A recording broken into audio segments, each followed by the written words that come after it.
Assalamu alaikum warahmatullah. Ashhadu an la ilaha illallah wahdahu la sharika lah wa ashhadu anna Muhammadan abduhu wa rasuluh. Amma ba'du fa'udhu billahi minash shaitanir rajim. Bismillahir rahmanir rahim. By the grace and mercy of Allah Ta'ala, we have been studying the life and the legacy of Syedna Hazrat Imam Mahdi wal Masih al-Maud Mirza Ghulam Ahmad Qadiani alayhi salatu wasalam. And we had covered all the way till the year 1899. And in today's lecture, I intend to cover the year 1900, or at least most of it, as much as I possibly can. A lot happened in this given year. The year began with the paternal cousin of Hazrat Masih al-Maud al-Islam, Mirza Imamuddin Sahib, doing something which was uncalled for.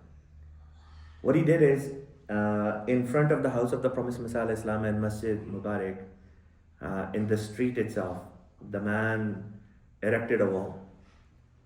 And the purpose was that Masih Maud al-Islam, life would become difficult for him and for his companions. Previously, people could just walk to Masjid Mubarak, and afterwards they would be able to, from there they could just go to Darul Masih and be able to eat with Hazrat Masih Maud al-Islam. So people would oftentimes have their lunch and dinner in the blessed company of Hazrat Masih Maud al-Islam. But with this wall drawn up between them, it meant that now they had to go all the way around Qadiani, or major chunk of it, and then come and take the very difficult route, which was unpaved, and not just unpaved, but this forced Ahmadi population of Qadian and the visitors to Masih Maud al-Islam to take this route whereby they had to go from in front of the houses of the opponents of Ahmadiyyat. And those people were waiting for Ahmadis to walk by so that they can hurt them physically as well as verbally. And this was the intention of Mirza Imamuddin Sahib. This was unprovoked. Masih Maud al-Islam had not done anything to Imam Deen or his brother Nizam Deen. And if anything, Hazrat Masih Maud al-Islam had been super kind towards these relatives of his. But something got in the mind of these people, and they thought that they have to do something about Mirza Sahib alayhi salatu wasalam. Hence, they did this. Anyhow, Hazrat Masih Maud alayhi salatu wasalam initially sent a companion of his, Chaudhry Hakim Ali Sahib radiyallahu ta'ala, to go and talk to Mirza Imamuddin and be very kind and courteous when talking to this person. But when Hakim Ali Sahib went and spoke to Mirza Imamuddin, Imamuddin became extremely agitated and angry. And he said, I don't know you. Why are you here? Why is Mirza Ghulam Ahmad not here? He should be the one coming and asking me. Even though Hazur had sent a message for him that, don't do this. And if anything, I have many other properties and you can just do qabza on any one of them that you like. Imagine what Promised Messiah was offering. Hazur is saying, I have other properties. You can just go and you can take over one of those properties if you like. सोचें दिल की फयाजी कितनी बड़ी बात थी ये. मसीह मौद अलैहिस्सलाम अपनी पूरी एक जायदाद उस बंदे को कह रहे हैं, तुम ले लो, दीवार ना खड़ी करो, मेरे मेहमान जो आते हैं उनको तकलीफ होगी. Anyhow, this man did not budge, and he said that now is my time to basically, quote unquote, destroy Mirza Sahib. So Allah Ta'ala had something else in store. Anyhow, after due diligence, Hazrat Masih Maud al-Islam, after having consulted some of his companions, decided to go and speak to the DSP of the area, the police deputy commissioner. So Hazur sent a team of individuals, which was represented by Sheikh Yaqub Ali Sahib Irfani radiyallahu ta'ala anhu, most likely. And this team consisted of 50 individuals. They went in a group to go and present a claim, not a claim, but more like a complaint to the DSP. But the DSP was anti-Ahmadi. The moment these individuals said that, we're from Qadiani, he said, oh, I know what you guys are doing. And I'm not a big fan of you guys, and I will put you guys in your place. Go back in this very instance. Irfani Sahib said, at least listen to what we have to say. And he said, no, I'm not here to listen to one word. And if you stay even one more moment here, I will have all of you arrested.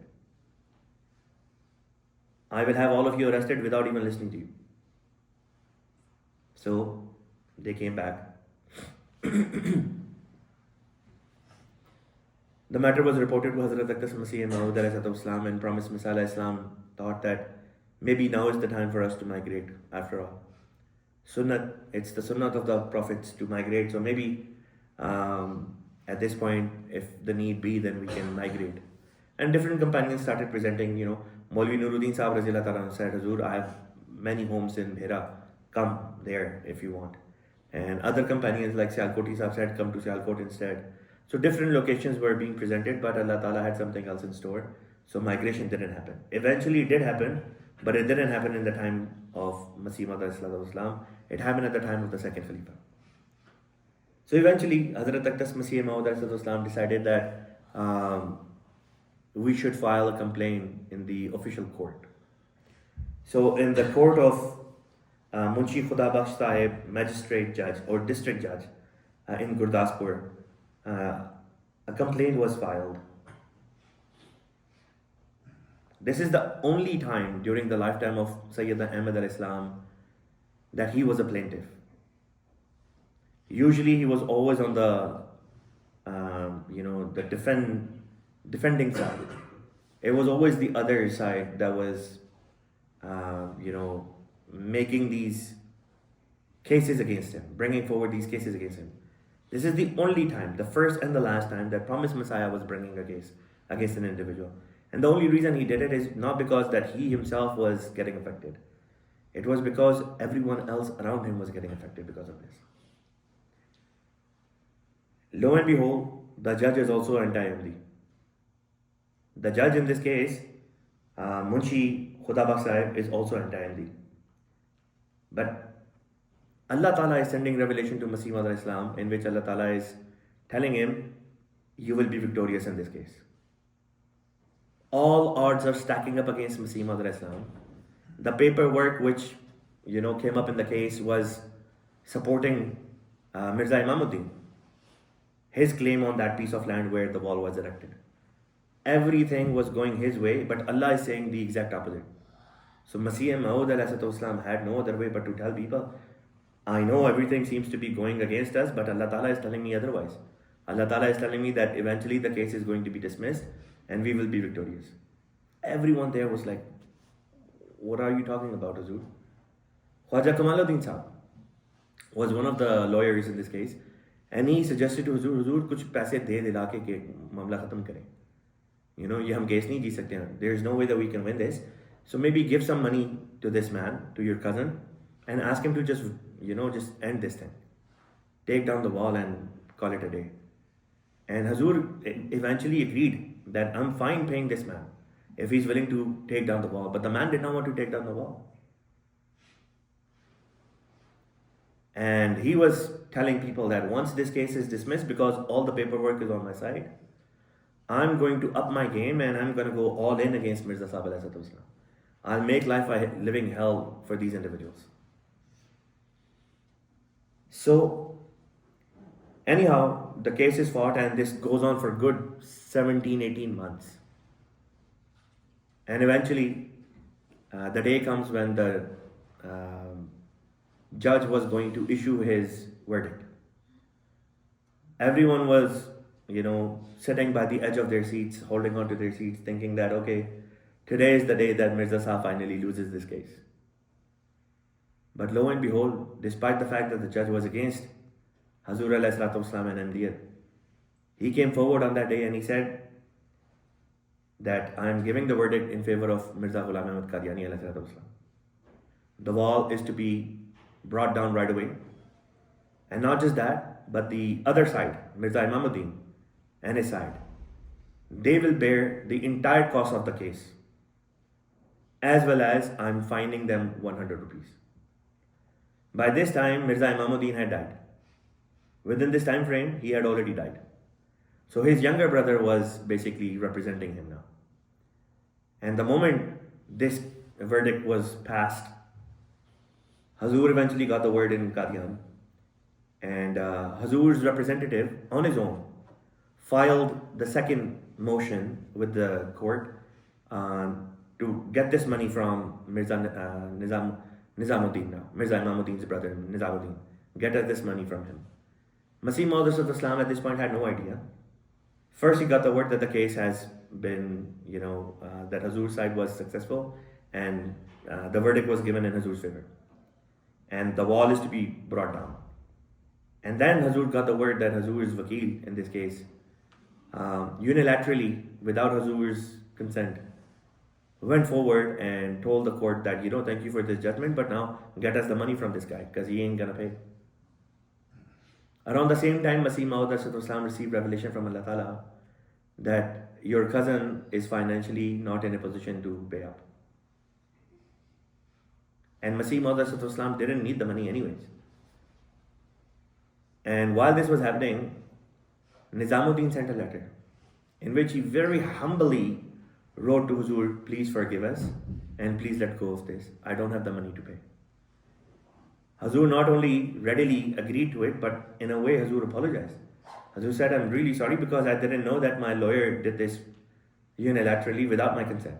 Had I known, I wouldn't have pursued the court to make you pay us for the expenses that due to your brother that we had to bear for this case. Ye tha akhlaq Hazur ka. The very people that made it their life's mission to hurt Hazur and his followers, when they are in a difficult position and Hazur is in the dominant position where Hazur can cause all the hurt that he wants, Hazur chose to let go. ये ज़र्फ सिर्फ अंबिया वाला ही है. बहुत मुश्किल है कि ऐसा ज़र्फ कोई इंसान दिखा सके. And not at this juncture, at every juncture. Whenever Hazur had the opportunity, the option to go after his opponents, Hazur let go of them. Hazur said, कोई बात नहीं, खैर है.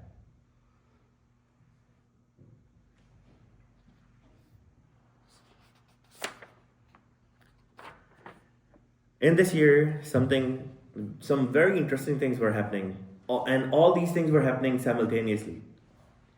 So one day, Hazrat Muslim Maud radiyallahu ta'ala anhu, who was by this time 9-10 years of age or so, he was playing with another student in his home, and while they were playing, there was a cupboard in the room that they were playing, and in the cupboard there was some old book which belonged, to the father of Hazrat Masih Maud Islam. Meaning, it's not that he was the author of it, but the book belonged to him. He owned it. So while these two children were playing, they got hold of this book and they opened it, and in the book, it said, Gabriel doesn't come anymore. And when they read this, Hazrat Muslim said, no, the book is wrong. Gabriel comes to my Abba, he comes to my father. Jibrail अब नहीं आता, उस किताब में लिखा था. आपने फौरन उस बच्चे को कहा, यानी हज़रत मुस्लिम ने, कि किताब में गलत लिखा है क्योंकि जिब्राइल तो मेरे अब्बा के पास आता है. So both the kids started debating with each other, and they decided, okay, let's go to Promised Messiah and ask him directly. So both the children came to Promised Messiah Islam and both presented their points.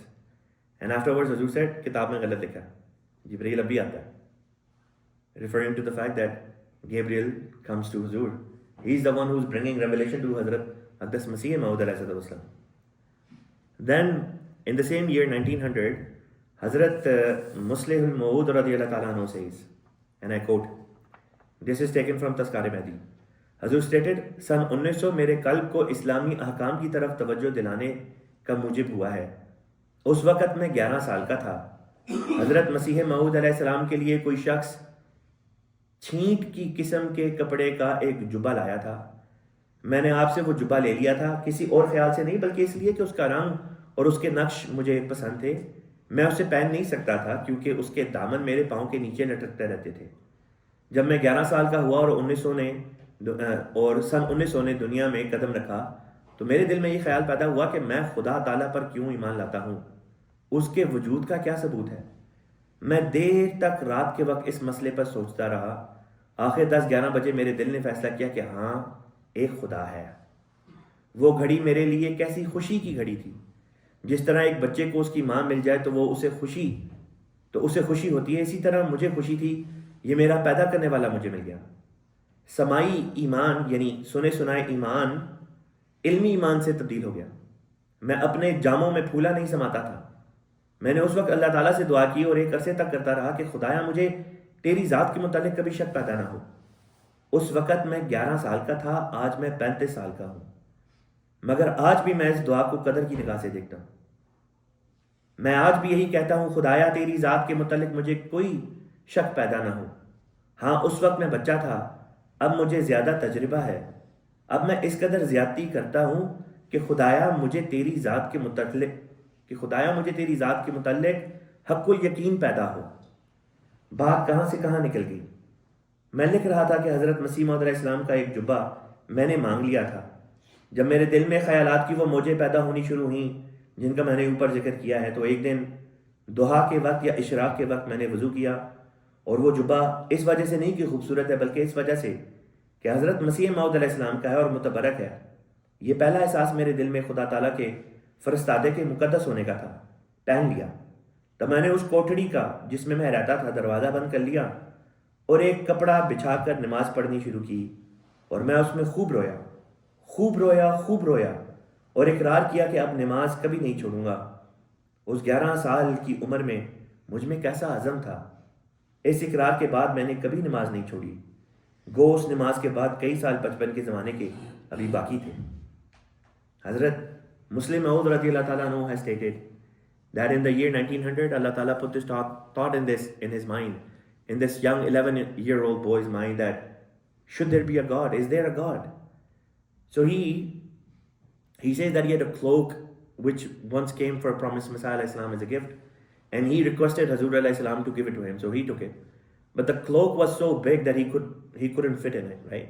It was too large on him. But he says one particular day during the daytime, before noon,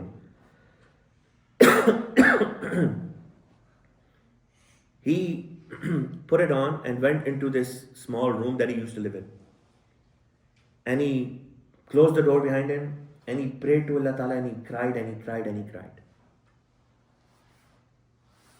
He cried and he cried and he cried.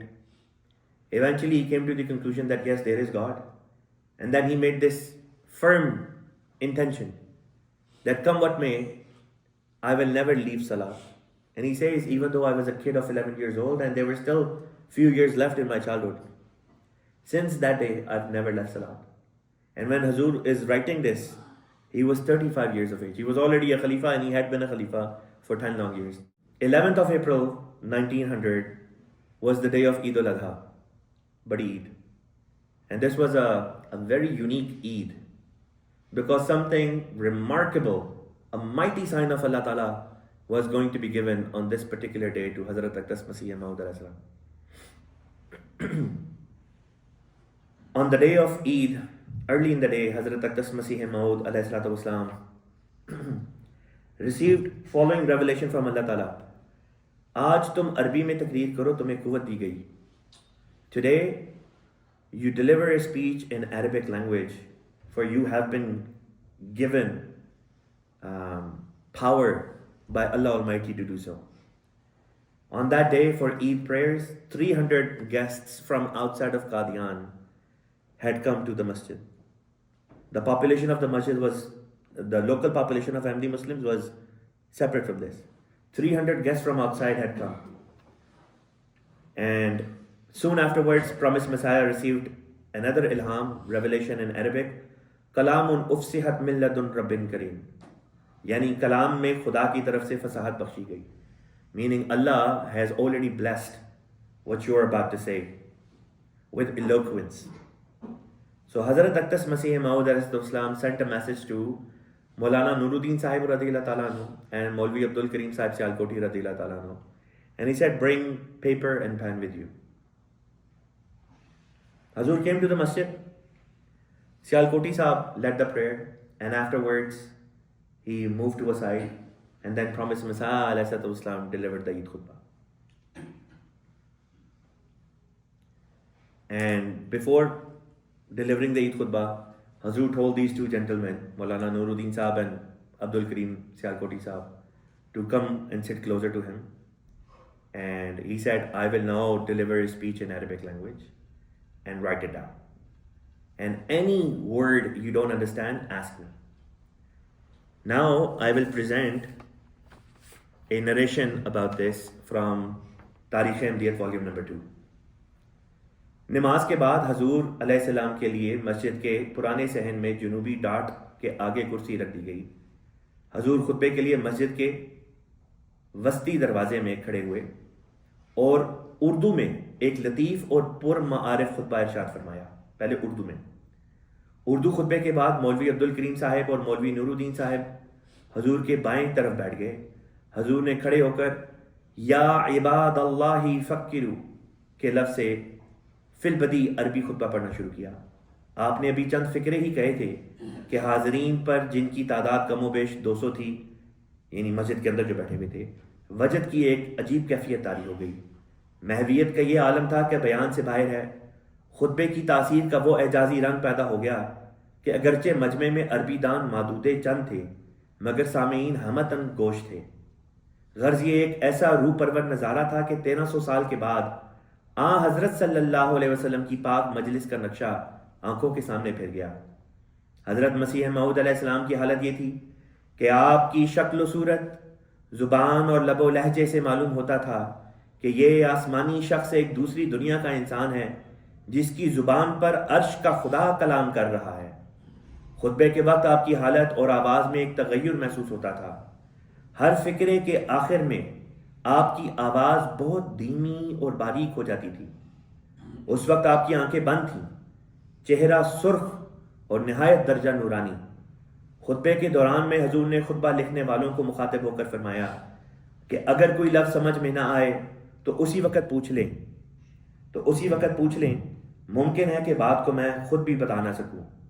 پھر اس قدر تیزی سے آپ کلمات بیان فرماتے تھے کہ زبان کے ساتھ قلم کا چلنا مشکل ہو جاتا تھا. ان ہر دو وجوہ سے مولوی عبد الکریم صاحب اور مولوی نورالدین صاحب کو جو خطبہ نویسی کے لیے مقرر تھے بعض دفعہ الفاظ پوچھنا پڑتے تھے. چنانچہ خطبے میں جب خناتیل کا لفظ آیا تو انہیں اس کے متعلق دریافت کرنے کی ضرورت ہوئی. یہ تو وہ تاثر تھا جو سامعین لے رہے تھے، مگر خود حضرت اقدس مسیح موعود علیہ السلام جو اس وقت آسمانی انوار و برکات کے محبت و مورت تھے، آپ کے اندر اس وقت اتنی غیبی قوت کام کر رہی تھی کہ جیسے آپ نے بعد ازاں بتایا کہ آپ یہ امتیاز نہیں کر سکتے تھے کہ میں بول رہا ہوں یا میری زبان سے فرشتہ کلام کر رہا ہے، کیونکہ آپ جانتے تھے کہ اس کلام میں میرا دخل نہیں. خود بخود برجستہ فکرے آپ کی زبان پر جاری ہوتے تھے. بعض اوقات الفاظ لکھے ہوئے بھی نظر آ جاتے تھے اور ہر ایک فکرہ ایک نشان تھا. اس طرح جوں آپ پر کلام اترتا گیا آپ بولتے گئے. یہ سلسلہ کافی وقت تک جاری رہا. جب یہ کیفیت زائل ہو گئی تو حضور نے خطبہ ختم کر دیا اور آپ کرسی پر تشریف فرما ہو گئے. حضرت اقدس مسیح موعود علیہ السلام on the day of Eid comes to the masjid and Sialkoti Sahib leads the prayer. Afterwards Hazur stands up to deliver the khutbah. Initially he says a few words in Urdu and then afterwards Hazur started speaking in Arabic. Hazur had already informed two of his companions, Maulana Nuruddin Sahab and Maulana Abdul Kareem Sialkoti Sahab, to sit on Hazur's one side and started taking notes of the Arabic part of this sermon. And Hazur said, whatever you don't understand, ask me.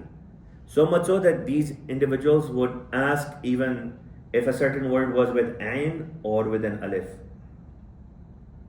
Even to that extent, when they wouldn't be able to differentiate, they would ask. And Hazur would stop and Hazur would tell them. And these individuals were busy writing. And it is mentioned that during delivering this khutbah, the eyes of Masih Maud were almost shut.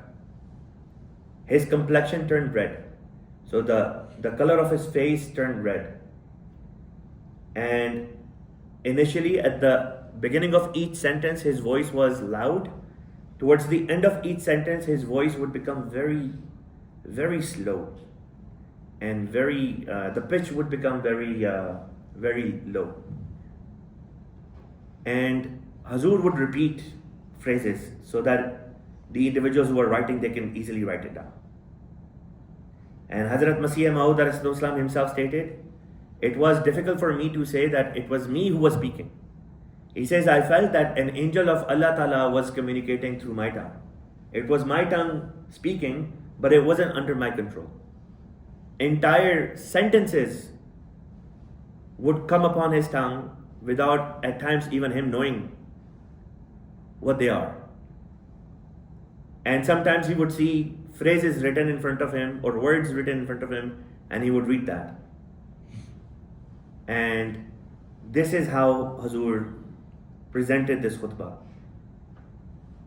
And this khutbah is called Khutba ilhāmiyya, the revealed khutbah. Once Hazur was done with this khutbah, as soon as the revelation stopped, Hazur stopped the khutbah as well. He ended it right there. People that were there in majority did not speak Arabic, so they requested if Urdu translation of this khutbah could be presented.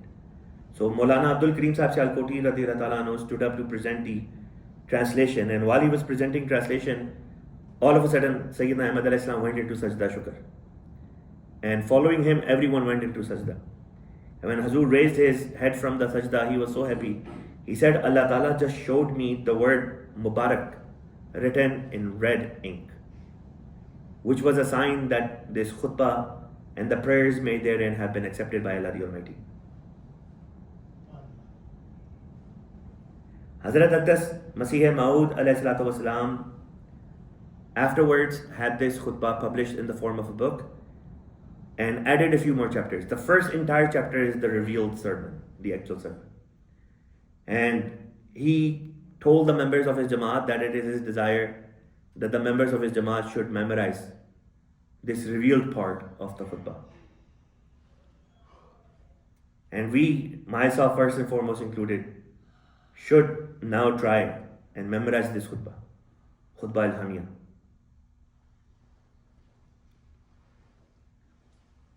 Afterwards, in the same year, there was a new bishop of Lahore who was an Englishman.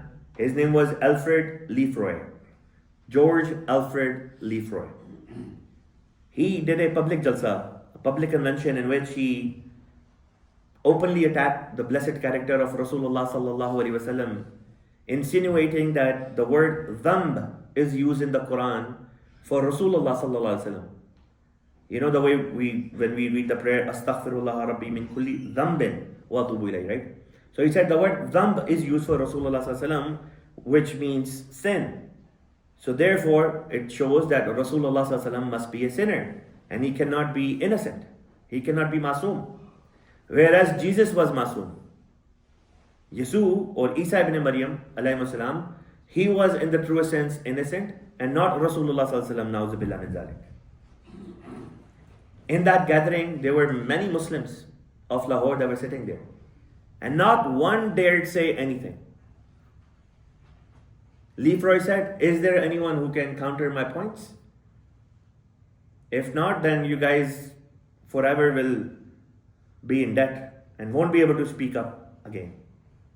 In that gathering, a follower of Hazrat Masih Maud was sitting, his companion. None other than Hazrat Mufti Muhammad Sadiq Sahib radhiyallahu ta'ala. He stood up. He was a young man. He said, I will answer. So he went to the stage and then he started answering one by one all the allegations that this man had made, this reverend or bishop had made. He said that the word zamb in Arabic doesn't just mean sin. It also means human frailties, human errors. And that's the context in which it is used for Rasulullah sallallahu alaihi wasallam, not in the context of sin. And as far as your Jesus is concerned, he himself has stated, when somebody approached him, and this is mentioned in the gospel, somebody approached him and said, "Oh, good master." And he said, "Don't call me good, I'm not good. Only Allah is good, only God is good." So Mufti Sahib said, when the man himself is admitting that he's not even good, innocence is far removed from him. According to your religious scripture, you can't even prove that he was good, let alone innocent. So you shouldn't be the one to be attacking the character of Rasulullah sallallahu alaihi wasallam. When he presented this case, Muslims, they just went crazy. They started raising slogans and whatnot. And Lefroy understood that he has just lost the debate or lost this discussion. So Lefroy, after some time, wanted to, take revenge for this embarrassment.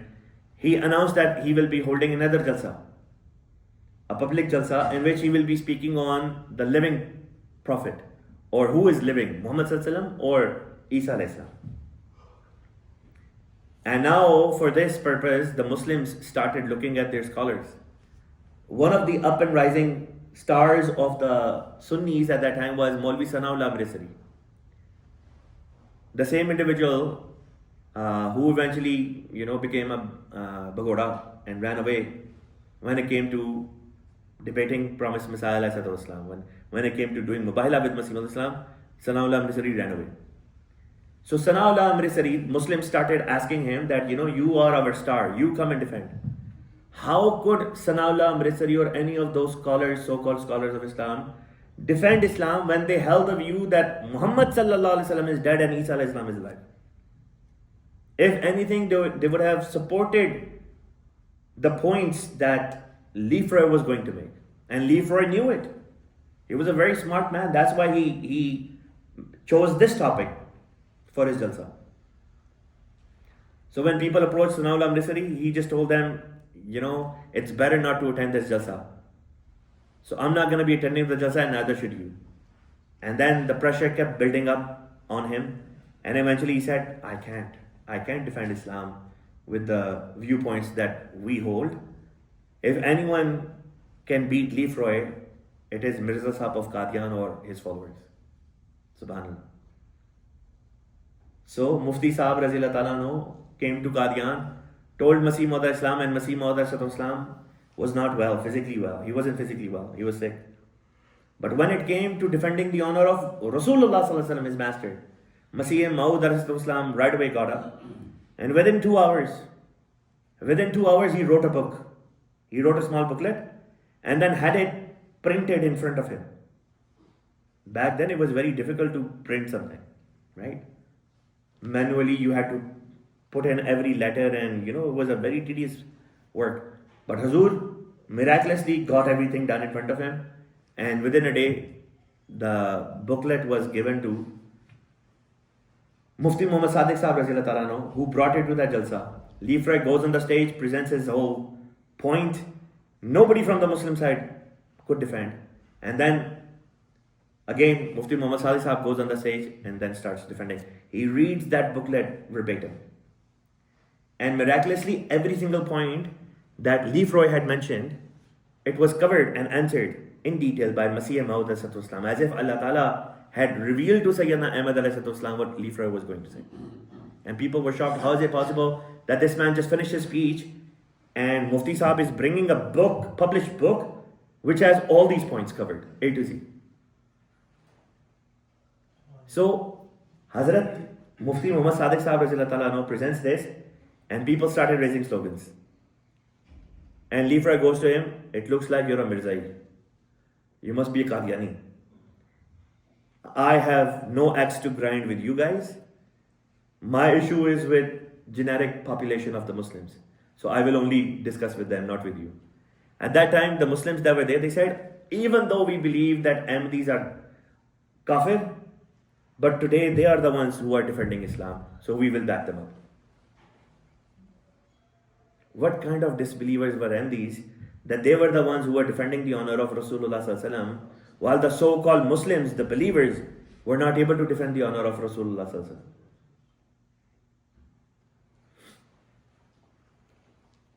So this is what what happened to Alfred George Lefroy, the Bishop of Lahore. Hazur alayhi salatu wasalam then challenged Lefroy And the details of this challenge are recorded in Tarikh-e-Ahmadiyyat volume number 2 in the first 100 or so pages. And anyone who's interested, you can read from there.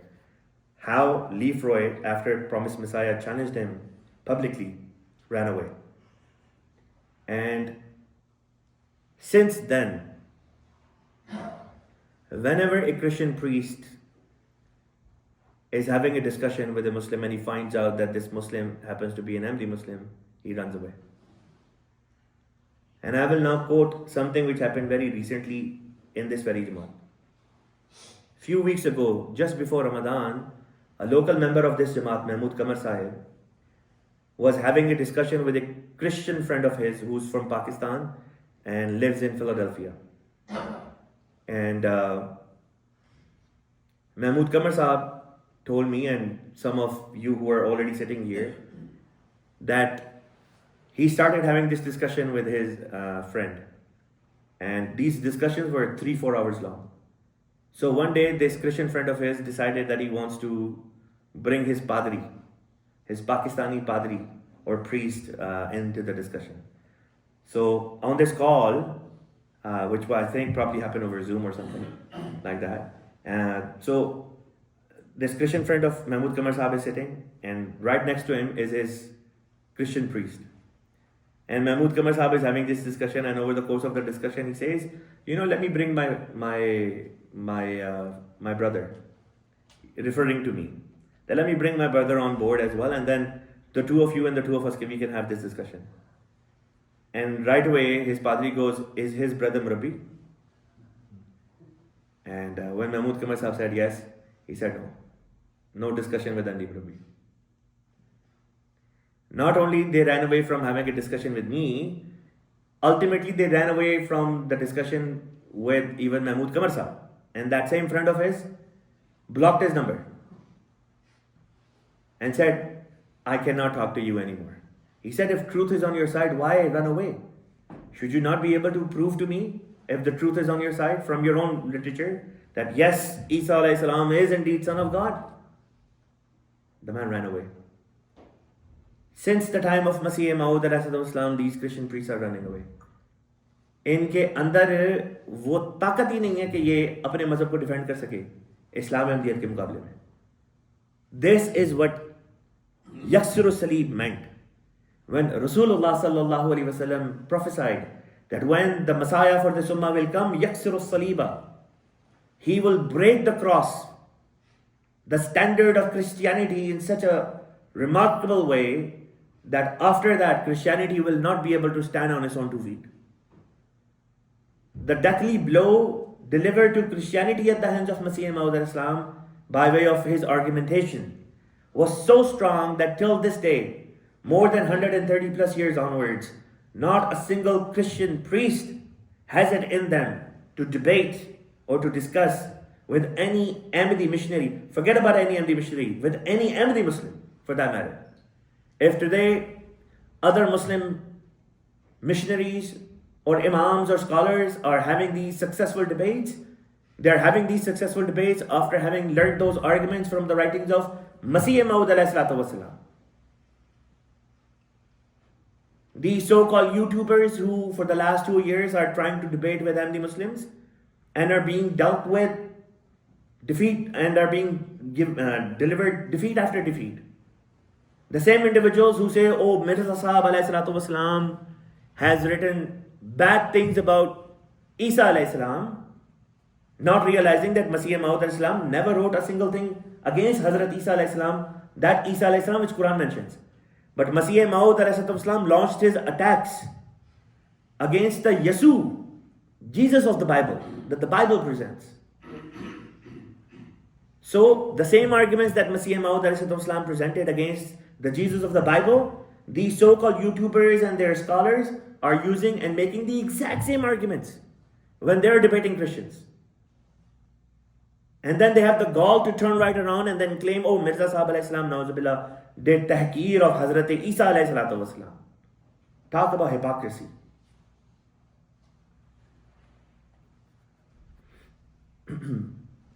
In this year, Hazrat Aqdas Masih Maud alayhi salam, fulfilling the prophecy that Rasulullah sallallahu alaihi wasallam had made in his ahadith, that when the Messiah will come and the Mahdi will come, yaksuru saliba wa yaqtulu khinzira wa yada'ul harb. Yada'ul harb means that he will put an end to religious wars. Masih Maud alayhi salam wrote a book. It was a small booklet known as Government, Angrezi or Jihad. It's probably second or third smallest book that Masih Maud alayhi salam had written. And in this book, Hazur wrote down the Islamic concept of jihad and stated that the conditions for jihad are not met in this day and age. Therefore, the ruling on jihad, no one is in a position to say that, okay, they're justified in committing jihad against the British government or any people. Because right now, Islam is not being attacked with the sword. If Islam was being attacked with the sword, we would have the permission to defend by the sword as well. But he said Islam is being attacked with the pen, and therefore the defense we must show has to be of the same kind, hence jihad of the pen. After stating this, Hazur took out an ad in which he published a poem wherein he stated that now, after having heard this fatwa of Rasulullah sallallahu alaihi wasallam of Yad al-Harb, if any Muslim goes to so-called jihad, even though the conditions for jihad are not met, वो काफिरों से सख्त हजीमत उठाएगा, will face defeat from the disbelievers. Till that day, any Muslim country who called it a jihad and went against, these Western countries, lost in every single instance, because it was not religious war. Jihad in this context is a reference to religious wars. Islam at the time of Muhammad sallallahu alaihi wasallam was physically attacked. Muslims were killed because they were Muslims. Not because they were residents of Medina, but because they were Muslims. So when they were attacked because of their faith, Allah gave them the permission to defend themselves in the same manner in which they were attacked. So in this day and age, Islam is not being attacked with violence, rather through words. So we have to defend Islam in the same manner as well. Many Maulvis, of course, fulfilling what is in their fitrah to lie, started issuing edicts that Masih Maud Islam has abrogated jihad. Promised Messiah said, I have done no such thing. How can I abrogate something that Muhammad Rasulullah received from Allah Ta'ala? Nothing of the Quran can be abrogated. All I'm saying is, jihad has preconditions. If those conditions are not met, you cannot call it jihad. 100 years since, the same scholars who used to beat their chest and say, oh, jihad ko mansukh kar diya, now their next generation is itself saying that the concept of jihad as understood by previous scholars was wrong. In this day and age, jihad with the sword cannot apply. You have scholars in this country as well as other countries, non-Ahmadi scholars, who have given this fatwa. A lot of these ulama, so-called ulama, gave this fatwa after 9/11. Promised Messiah Islam's fatwa was there before 9/11. It was there since the year 1900, more than 1 century earlier than the incident of 9/11 took place. In this year, in order to literally fulfill the prophecy or the hadith of Rasulullah sallallahu alaihi wasallam that Messiah will come near a white minaret in the east of Damascus. So Promised Messiah ﷺ wanted to have an actual minara erected in the sahin of Masjid Aqsa in Qadiani. But here let me present some research into this white minaret in the east of Damascus. When Rasulullah ﷺ mentioned that Messiah of his ummah will descend in the east of Damascus near a white minaret, when he made this prophecy, there was no white minaret in Damascus. There was none. And there was none for the next 400 years. In the 5th century after Hijrah, the first minaret was erected in the Jame Masjid Amawi in Damascus. Soon after, the minaret got burned down, along with the mosque or the portion of it, and the minaret came down. So it was erected the second time. It got burned down again. Then it was erected the third time, and I think it happened 3 times. Eventually, in the 9th or the 10th century after Hijrah, Maulana Jalaluddin Suyuti Rahmatullah alayh, he mentioned in one of his writings that it is not necessary for this white minaret to be in Damascus. It just could be anywhere as long as it is in the eastern direction from Damascus. He made this statement centuries before Masih Maud al-Islam. And that is exactly the viewpoint of the Jamaat Ahmadiyya as well.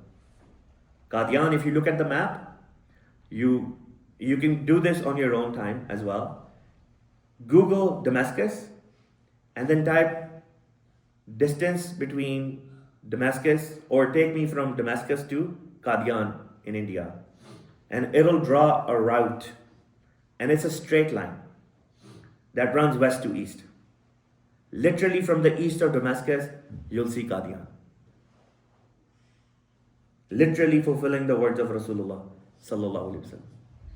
So Hazrat Masih Maud alayhi salam wanted the words of Rasulullah sallallahu alaihi wasallam to be fulfilled in the literal sense as well. So he wanted this minaret. But during his lifetime, due to the shortage of funding, only 6 feet of this minaret could be erected. And somebody said, Hazur, and remember when the foundation was laid, Hazur put the foundation brick, the foundational brick in its foundation. Soon afterwards, Taun hit Punjab very severely, and the masonry work couldn't continue. So it had to be put on hold. Something similar happened with this masjid minaret, whereby when the minaret was to be erected, I think COVID hit, and then the work got put on hold. So similar thing happened with Minaratul Masih in Qadian. The work got put on hold, and then eventually when the work was resumed, it couldn't be completed within the lifetime of Masih Maud alayhi salam. So somebody said, Hazur, the minara is not completed yet. So the promised Messiah alayhi salam said, am I going to do everything, or will those who come after me also do something? In other words, he hinted that this minara will be taken care of in the time of Khulafa that will come after him. So the work couldn't continue in the time of Khalifatul Masih Awwal as well. But as soon as Hazrat Muslim Maud radhiyallahu ta'ala became the Khalifa, the second Khalifa took charge of the Jama'at. Within the first year, he resumed the work on the minara, and within a year, the minara was fully erected and it was ready. And the year in which the minara was officially inaugurated was 1950.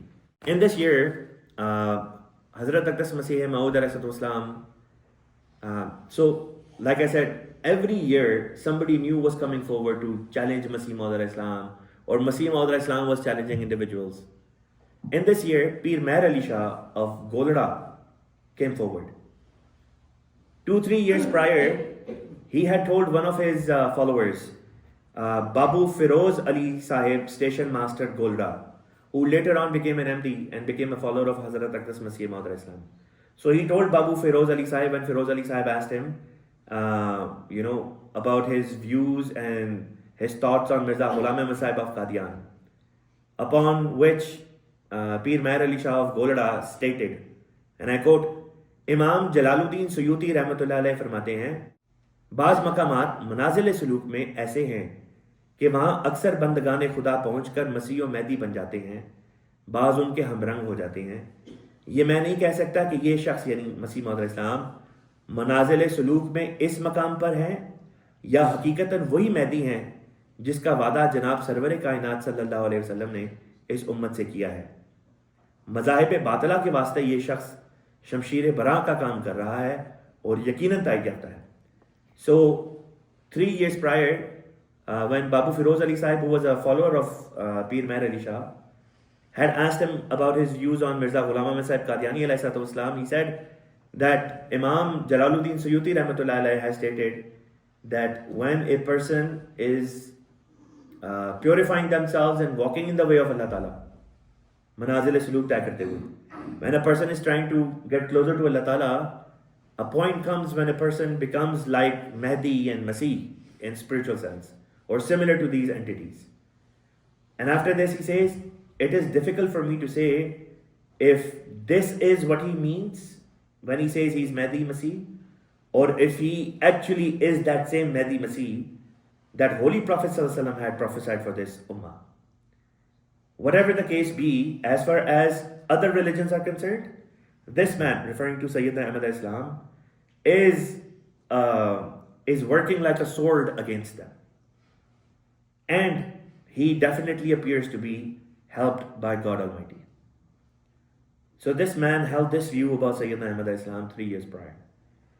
In the year 1900, he comes forward and he's like, all right, I'm going to try to, defeat Syedna Ahmad alayhi salatu wasalam.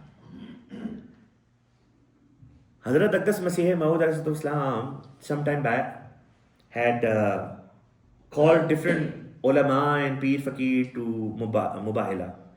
And Pir Mehr Ali Shah was one of them. But Pir Mehr Ali Shah never accepted it. So now what Pir Mehr Ali Shah did is, he published a book. And the name of this book was Shamsul Hidayah fi Isbat Hayatul Masih.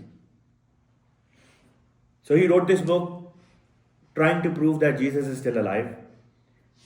And eventually Maulana Nuruddin Sahab radhiyallahu ta'ala anhu was sent this book. So he read it and Hazur wrote 11 or so questions and sent it back to Pir Mehr Ali Shah. And Hazur asked that, you quoted this book in your book. Do you even have these books? Have you seen them? These books that you're quoting to support whatever claim you're making. And Pir Mehr Ali Shah responded back in a letter saying, oh, actually, I'm not the one who wrote the book. It was one of my followers who wrote the book, but because he is in bayah with me, he basically wrote my name as a way of gratitude towards me being his teacher and him being my follower. So when this student of mine, whenever he's back, I'll ask him and then I will let you know. So Hazrat Khalifatul Masih Awwal was shocked. He's like, this is strange. He didn't write the book, but it's his name on the book. And he himself is claiming that, yeah, he's not the one who wrote it. Anyhow, the word got out that Pir Mehr Ali Shah claims that he's the one who had written the book, but in reality he's not the one who has written the book. It's a follower of his. And the name of that follower of his was Maulvi Muhammad Ghazi Sahab. So in order to save his face from further embarrassment, because now his students started talking amongst themselves that, oh, he's not the one who wrote the book.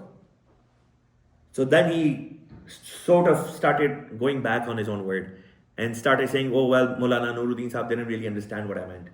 What I meant was that I would sometimes, give speeches and my student will take those, and I told him, you put it in whatever order you want to, and you take care of the writing of it, but I'm the one who's dictating it. So he started concocting stories now. And eventually, Hazrat Aqdas Masih Maud alayhi salatu wasalam. So now Masih Maud alayhi salatu wasalam is becoming aware of the whole situation. So this man does something. Hazrat Masih Maud alayhi salatu wasalam wrote to him that, how about this? It's very easy to distinguish who's on the right path and who's not on the right path. I'm proposing two things. Number one, either a jalsa be held where I come and I speak for 3 hours and I present my claim and the arguments in support of my claim. And then afterwards, I'll sit down and I won't even address you. And afterwards, you can stand up in the same jalsa and you can present your points. This won't be a debate. Debate is when you're going at each other. This is more of a jalsa where I deliver a speech and I sit down after presenting my speech, and then you can present your speech. Few years prior, Masih Maud Islam had written a book, Anjam-e Atam. And in Anjam-e Atam, he said that based on this harkat of Maulvis, that they never stick to the rules, I have now come to the conclusion that I will not be publicly debating anymore. And he put it in writing and he put it out there. So Hazur, one suggestion Hazur presented to Mehr Ali Shah was this, and the other suggestion Hazur alayhi salatu wasalam gave was that Allah Ta'ala says in the Holy Quran that those who are truly from Allah Ta'ala and are pure and pious and righteous, Allah Ta'ala gives them the understanding of the Holy Quran. La yamassuhu illa al-mutahharun. So Hazur said, my suggestion is that in the same jalsa, we can have 3 judges. One could be Maulvi Muhammad Hussain Batalvi and 2 other respectable individuals who are knowledgeable. And we do Quran Dazi, whereby we do a draw, and whichever surah comes in my lot, 40 verses of that surah or the entire surah if it is less than 40 verses, I will write tafsir of it in Arabic language, Fasih Baligh Arabic, in that jalsa right there. And I'll be given 7 hours to write my tafsir, and it has to be at the very least 20 pages. At the very least, it must be 20 pages. And I'll have 7 hours in public to write it. I will not have any support. No individual, nor any book with me. Not even any book. It has to be done fil badi. It has to be done extempore. And a draw will be done whereby you get something similar from the Quran and you do the same thing. No human helping you, no book with you for reference purposes. Fil badi, 7 hours, we both do this. And then these 3 judges, they can judge, halaf utha ke, they can judge whose tafsir is better. And if they say that your tafsir is better, I'll pay you 500 rupees or so, as was stated, I think. And also that I'll burn my books and I'll do tawbah and this and that at your hands. Pir Mehr Ali Shah was not a prolific writer. He was not a writer. He knew tafsir is out of his scope, is outside his jurisdiction of so-called expertise. So he came up with a conniving plan. He said, Mirza Sahab alayhi salatu wasalam has already said that he won't debate. So I'll use this against him. So he published an announcement saying on the 25th of August, I will go to Lahore, XYZ Masjid, and we will have a debate, public debate. And Maulvi Muhammad Hussain Batalvi will be the judge, along with 2 individuals. And the debate will be on the concept of if Jesus is alive. And if Maulvi Muhammad Hussain Batalvi says that I won, then Mirza Sahab, you have to burn all your books and do bayah. And after that, we will decide if the competition of writing tafsir of the Quran needs to happen or not. And then unilaterally publish this, and then arrives in Lahore. Dum dhadake ke saath Lahore aa gaye. I am here, I have accepted all the conditions of Mirza Sahab, and Mirza Sahab alayhi salam has no idea what this man is talking about. Because he's done this unilaterally. Right? So now he's in Lahore saying, oh, I am here, where is Mirza Sahab? Mirza Sahab is not coming. Where is Mirza Sahab?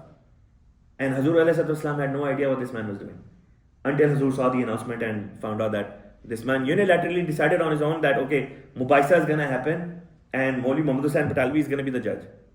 The very man who was Awwalul Mukaffirin, who had that 200 ulama signed fatwa against Masih Maud Islam, who held the same belief as this man, that Jesus is alive. And he's like, if Maulvi Muhammad Hussain Batalvi says that I have won, then Mirza Sahab, you must accept that I have won and you have to do my bayat. So this was a very ridiculous thing on his behalf that he made. And then unilaterally decides that, okay, on that day the debate is going to happen at XYZ location. And then unilaterally goes on and arrives in Lahore, and people start going crazy. People started issuing fatwa-e-qatl against Masih Maud Islam. If he comes to Lahore, kill him. Creating creating such scenarios or situation so that even if Masih Maud Islam wants to come to Lahore, he cannot come. So that he can use this as an excuse and say, oh, Mirza Sahab ran away from me. So Masih Maud finds this out, and some of the MDs in Lahore reach out to Pir Mehr Ali Shah by way of writing an open ishtihar announcement. And they say, you don't want to do tafsir Navisi, the challenge of writing tafsir of the Holy Quran with Masih Maud Islam publicly. Fine. How about this? You take few people who are sick by doing a draw, lottery karke, and give a certain number of ill people to promise Messiah, and both of you pray to God, and then based on whatever God tells you, you publish that XYZ of these patients who are with you are going to be saved by Allah Ta'ala, and Syedna Ahmad Islam will do the same thing. And then let's see whose prayers are answered more by Allah the Almighty.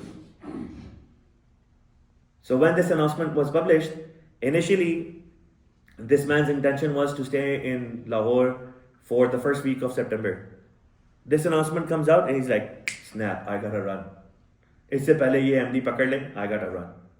So he ran from there. While he was running back to Rawalpindi, he tells his followers, oh, by the way, don't read any announcement or any book of Mirza Sahab, or lest you guys go astray. Masih Maud later in the same year wrote to him and said, how about this? You're not getting ready for any of these things, so I have another way of settling this issue once and for all. Let's do this. You staying where you are, within the next 70 days, compose tafsir of Surah Al-Fatiha in Arabic language. And while I'm in Qadian, I'll do the same thing. I'll do it by myself. Within 70 days, I'll write it and have it published. You do the same thing. I will do it by myself. And I'm asking you that you can get the help from Maulvi Muhammad Hussain Batalvi. You can get the help of a couple of other guys that you want. You can even get 4 Arabs, scholars, to help you write this tafsir. But I'm telling you, you won't be able to do it. And I will do it. And Promised Messiah wrote that tafsir and published it in 70 days. The individual from Golra, in his lifetime, he lived up till 1937 or so, couldn't write. And no one has since then written anything against this. Promised Messiah eventually also wrote a book called Tofa Goladviya, which then got published in the year 1902. Inshallah ta'ala, I'll mention about that when we get there. And this year, Hazur also officially, there was a census done in India. And the purpose of the census was to know people's religious denominations. So at that time, Promised Messiah Islam told the members of his Jama'at to register themselves as members of Jama'at Ahmadiyya Muslima in Islam. Firqa Ahmadiyya Muslima in Islam, or Jama'at Ahmadiyya Muslima in Islam. And this is how our name officially came into existence. And with this, today's lecture ends. Wa akhiru da'wana alhamdulillahi rabbil alamin. Muhammadur Rasulullah.